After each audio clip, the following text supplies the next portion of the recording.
Fitting the cleats onto your shoes and getting them in the correct position can be tricky. Get it wrong and it's going to put undue stress on your joints and muscles, which can lead to discomfort. So I've come to see Jake, who is an expert bike fitter, to give you some guidance on how to fit your cleats correctly and avoid running into any problems.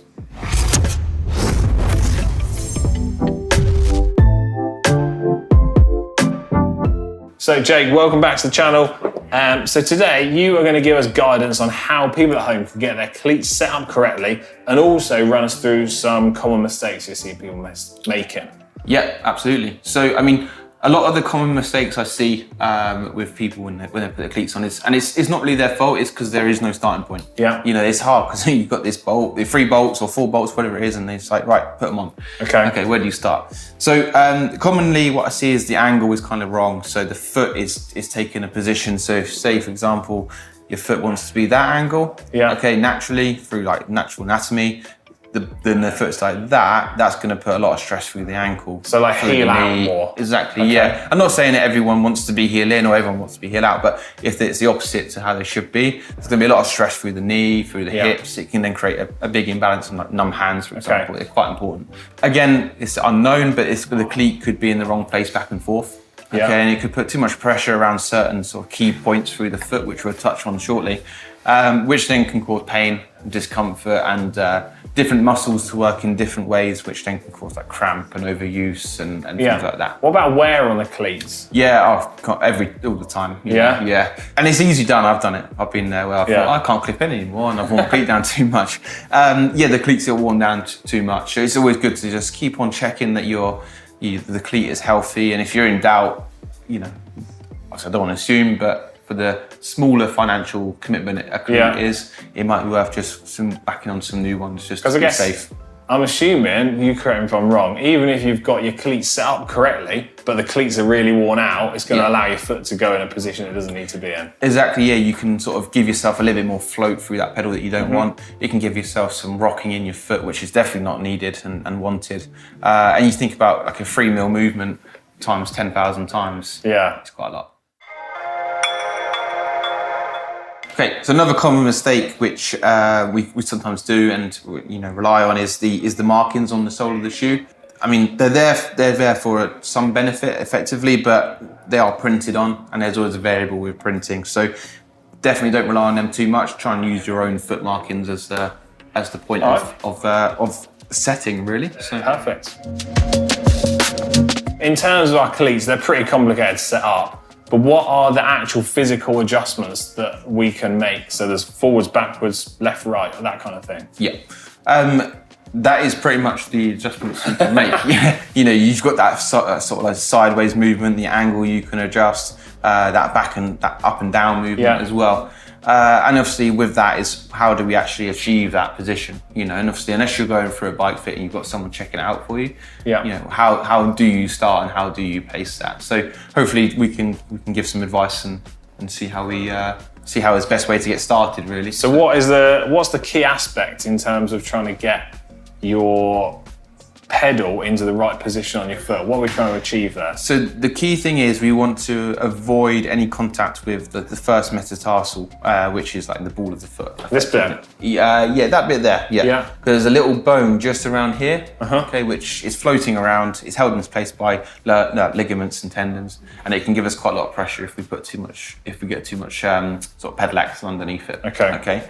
Anything else behind that is generally okay, and is the correct. It's like the safe zone. It's safe zone pretty much. And if you're in doubt and if you watch this video and you still can't make head or tail of it and you're still getting foot pain, just have a look at your cleats and think, can I move my cleat any further back? I'm not saying it's going to be perfect, but it should be safe. Okay, so on this shoe here, you've put a couple of little bits of tape here. Yeah. Explain me through what it is you've actually marked up and why. So what I've done is I've marked using your foot, okay, I've marked where the first metatarsal head is, that ball joint, that sort of ball point again, which we were looking at on this bit of the tape on the inside of the foot. And on the outside of the foot, I found the 5th metatarsal head, which is just down from like the small toe, the pinky toe. This little bit here? Just that bit, a little bit there, yeah. Okay. So what we know is when we're in line with this sort of like first metatarsal point, okay, delicate, basically, in simple terms. When we know in line with this 5th metatarsal point, strong. Okay. It's dense, okay, and it's risk-free.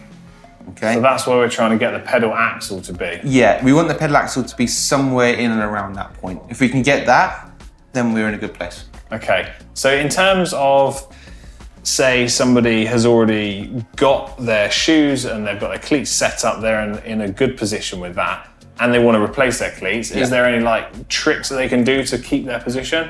Find yourself a silver Sharpie. Yeah. Or Tip X or something that you can visibly see when you remove that, and just basically draw around the cleat. Oh, it's as simple as that? Simple as that. Draw around the cleat and then go from there. Or take some photos on your phone as well. That's actually a really good point. I was just going to mention a little bit of maintenance tip here. Put a little bit of grease onto the bolts because Definitely they're going to get seized in there otherwise. Yeah, there's nothing worse than trying to drill out someone's cleat bolt from their 400-pound shoe. There's nothing more nerve-wracking than that. You don't want to be doing that. So yeah, a little bit of grease. Doesn't need to be too loads, but a little bit of grease would be perfect. So in terms of, so we've discussed if someone was setting up some new shoes or new pedals and how you can mark up the correct areas to try and get that pedal axle. Yeah. In terms of where we're going to position the foot in or out in relative to the crank, are we just trying to keep that fairly central? Yeah, I think as a starting point for home, just try and get everything sort of like centralised through the foot. I mean, it's not saying it's going to be correct. You might need it narrower, you might need it wider, you might need longer axle pedals. You know, who knows? But try and just get it sort of neutralised and centralised on the base of the foot, so you've got a good pressure point without thinking, oh, we're putting too much pressure on the outside or inside, and then it's a good starting point. I think that's an important thing, is as a general rule of thumb, cycling shouldn't be uncomfortable, should it? No, not So if at all. you are finding that you're having foot discomfort and you've tried to follow some of the tips we've just gone through, that's perhaps an indicator that you're going to need some sort of specialist advice on that. Yeah, and that's when it's sort of like going out and then finding the fitter that is either near you or the research you've done that would be able, you feel comfortable going to visit, and then you'll be able to actually. I guess also local bike shops super helpful. Yeah, as local well. bike shops super helpful. You know, never discount the LBS. You know, Yeah. So yeah, no, all good. Yeah, that's definitely one. Another element that I wanted to discuss and hear your thoughts on is the float associated to the pedals. So just explain what actually is float and what are we trying to achieve when people are setting their cleats up with that? Yeah, so the float is a degree of movement that we have when we wiggle our foot side to side in the pedal effectively. And different pedals have different ranges of float. You know, like Speedplay is adjustable with the 2 pins on the side, and you've got other brands which have different colours assigned to their that makes sense. to their cleat, and it's normally visible on the box or visible on their websites and stuff like that. So it's definitely worth checking out. My rule of thumb would be to try and factor more, not too much. You know, somewhere between 6 to 4 degrees is probably perfect if you're doing it from home, and trying to get yourself in a correct alignment rather than going too little afloat. Yeah. And then find out your foot's locked in one place with no sort of leeway to be wrong. Different cleats will have a degree associated to them in terms of the float they've got. Yeah. And what's the purpose of the float? The purpose of the float is to allow our foot to sort of take a bit more of a natural position. Yeah. I'm not totally against like no float or minimal float, but I do think that that's when you need to try to get that set up kind of honed in. So it's almost like for someone at home that's trying to set up their cleats, a bit of float can act as a slight safety margin. Yeah, exactly. Yeah, that safety net around it. So, because you can put things centralised, and you should have a degree of movement out, degree of movement in, and hopefully not trap your knee in the wrong place. You know? Okay, so going back to one of those common mistakes that you mentioned at the start is that people will have their heel really far out, and that's what we want to try to avoid. Or in. Yeah, either way, yeah. So the most basic way of trying to assess that, your heel should never hit the crank, I guess? Yeah, you don't want the heel to never be hitting the crank, and you don't want your foot to be completely locked so your heel is coming out, because that probably isn't 100% correct for most people. But yeah, that's a common thing. So if you can get your foot sort of centralised in the cleat, plus a little bit out, plus a little bit in, as a starting point, it should be relatively safe. So that's the kind of like the key functions, the cleat position. And you know, it's as scary as it sometimes can seem with like getting the cleat position correct. If you can follow those sort of key basic tips, you shouldn't be too far wrong, and you know, hopefully you won't get any pain. So it's maybe not as perhaps complicated as some people think it is. No, I mean hopefully not. You know, I know it's daunting, but yeah, I don't think it should be as complicated as So well. it should be a do-it-at-home task. Absolutely, If you get the principles right. Yeah, follow those key principles and you should be fine. Okay, well, on that basis, are there any examples that you can think of where people really perhaps should seek specialist advice? Yeah, absolutely. I mean, the common one is if you've tried to set them up or you put them on and you think, I really can't get rid of this knee pain or pain in other parts of the body, or if you're really unconfident with setting them up, that's another one. If you know that you've had hip injuries in the past or you've had hip issues or you know that you've got a leg length difference or something like with your anatomy, which you know is kind of been a problem in the past, whether it's linked to bike riding or not linked to bike riding, that's definitely a case where I think maybe that's worth spending a little bit of money just to get a professional to check it over.